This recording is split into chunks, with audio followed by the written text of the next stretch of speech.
مولاي صل وسلم دائما أبدا على حبيبك خير الخلق. Allahumma sholli wa sallim ala Muhammadin wa ala alihi wa ashabihi ajma'in, amma ba'd. Saudara sekalian saya muliakan, pada suatu hari Rasulullah ada di dalam masjid dan bersama-sama dengan banyak orang.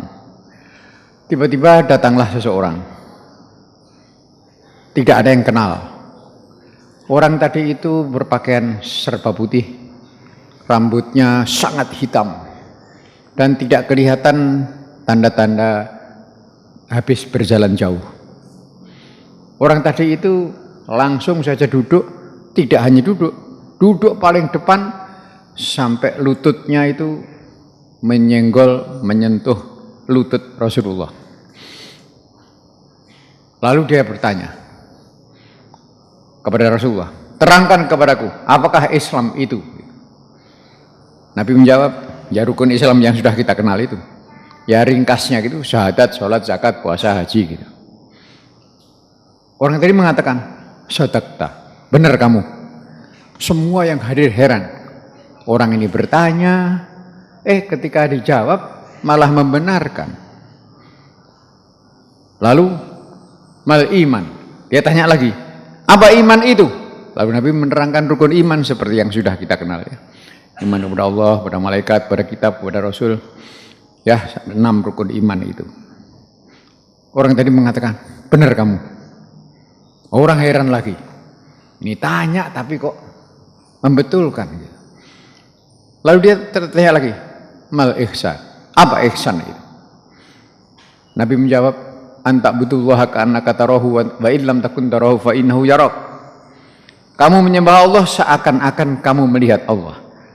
Maka apabila kamu tidak dapat melihatnya, ketahuilah bahwa Allah yang melihat kamu. Saudara sekalian sangat saya muliakan. Terus orang tadi bertanya lagi tentang hari kiamat. Setelah itu pergi dia. Setelah pergi, Rasulullah menyuruh Umar bin Khattab untuk menyusul. Umar, susulan orang tadi itu. Umar lari keluar. Ya, diubres sekitar masjid itu, tidak ketemu. Balik dia, boten kepanggih Nabi, katanya kepada Rasulullah begitu.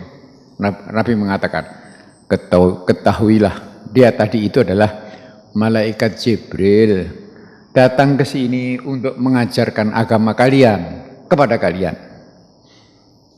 Baru tahu orang itu rupanya malaikat Jibril. Saudara sekalian, yang ingin saya bahas pada malam hari ini adalah prinsip Islam yang ketiga. Islam itu punya 3 prinsip ini ya, iman, Islam, ihsan. Iman dan Islam, rukun iman dan rukun Islam kita sudah paham. Rukun iman 6, rukun Islam 5. Gitu. Nah, rukun ihsan ini cuma 1.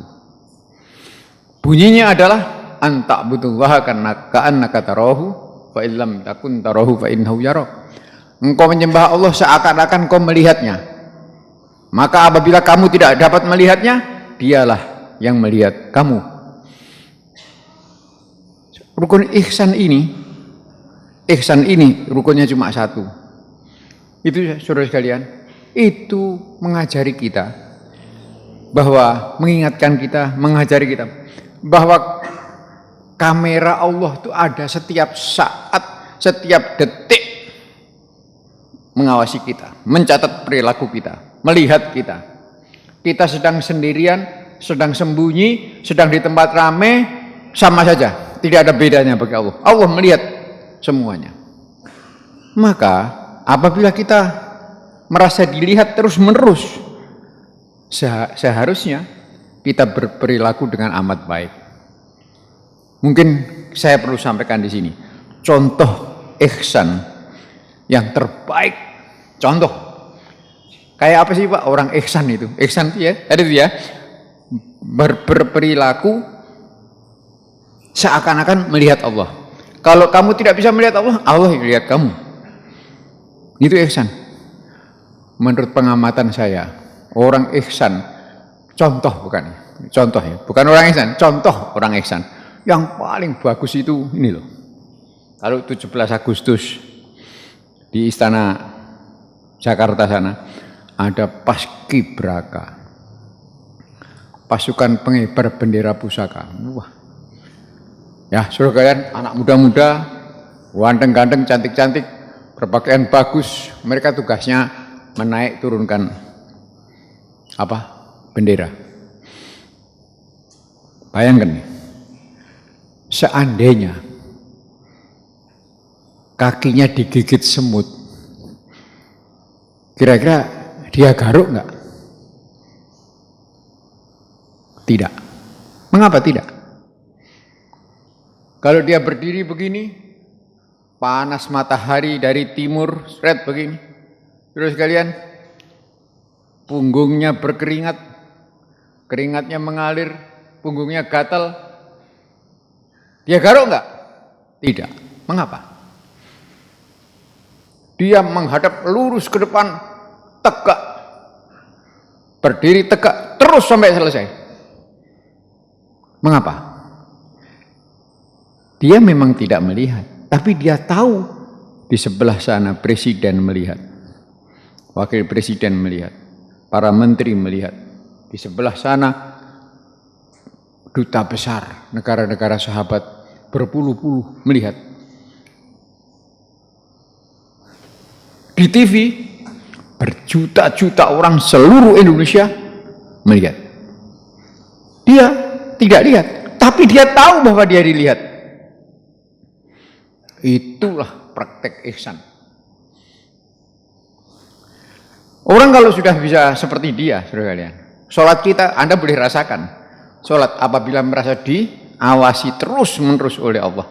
Seperti anak-anak muda tadi itu, yang terus-menerus merasa diamati oleh presiden, wakil presiden, para menteri, para kapolri, segala macam lah. Mereka melihat semuanya. Plus jutaan orang seluruh Indonesia melihat.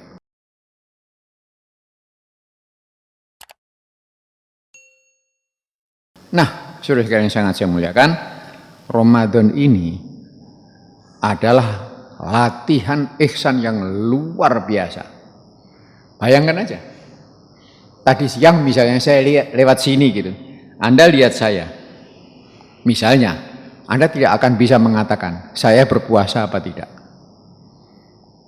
Kalau saya melihat Anda jalan gitu ya, saya tidak akan tahu Anda berpuasa apa tidak. Karena kita tidak ngomong-ngomong. Ya, itu bukan hanya itu, saudara sekalian. Seandainya ada orang menawari kita minuman gratis siang-siang tadi, ya kita tidak akan mau menerima. Paling banyak yang guyud doa. Bahkan zuhur tadi kita sholat di sini zuhur, wudhu di situ, ya tenggorokan pas kering, haus luar biasa. Lalu kita berwudu. Umpama air wudu itu kita telan 1 sendok saja, maka tidak ada orang tahu. Tidak ada orang tahu. Pertanyaannya, mengapa kita tidak telan? Padahal satu, kita memang membutuhkan. Nomor 2, barangnya ada. Air gerujuk-gerujuk sudah. Nomor 3, kesempatan ada. Bahkan seandainya kita minum seret begitu, sendok aja, seger sudah rasanya. Nanti keluar dari tempat wudhu, teman-teman kita semuanya masih menyangka kita puasa. Seandainya ada buka puasa bersama, ya diundang ya kan. Tapi mengapa tidak ada yang minum? Itulah praktek ihsan yang luar biasa, tidak ada duanya. Itulah ihsan. Puasa ini mengajari kita macam-macam. Yang pertama praktek ihsan seperti itu. Nomor 2 praktek jujur. Jujur. Ya, kalau kita ngaku berpuasa, iya kita berpuasa betul. Ada godaan apapun juga tidak akan kita mau tergoda. Orang sudah berpuasa masih nyolong, masih korupsi, masih menipu. Itu tidak masuk akal. Ramadan sudah mengajari dia. Bayangkan, orang yang berpuasa itu mempunyai satu kode etik yang tinggi sekali, yaitu lapar, haus, sampai tercekik rasanya lebih terhormat daripada melanggar aturan. Itu yang kita lakukan tiap-tiap hari, 8 hari yang lalu sampai sekarang. Terus Allah latih itu selama 1 bulan. Mengapa? Supaya menjadi kebiasaan, supaya menjadi keyakinan bahwa kita ini mampu dan dapat berbuat jujur. Ternyata saya dan saudara sekalian ini bisa berlaku ihsan. Sudah dilatih 30 hari, masih tidak mempan, ya sembuh gitu aja. Nah, saudara sekalian saya hormati, itulah yang dapat saya sampaikan pada kesempatan kali ini. Mudah-mudahan Ramadan ini betul-betul dapat mengajari kita, menyadarkan kita bahwa kita ini ternyata mampu berbuat baik, mampu berbuat jujur, mampu ihsan. Ternyata demikian saudara sekalian, mudah-mudahan Allah menyampaikan kita sampai akhir Ramadan ini, dan Allah juga menyampaikan kita bertemu dengan Ramadan tahun depan.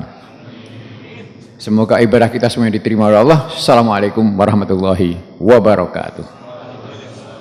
مولاي صل وسلم دائما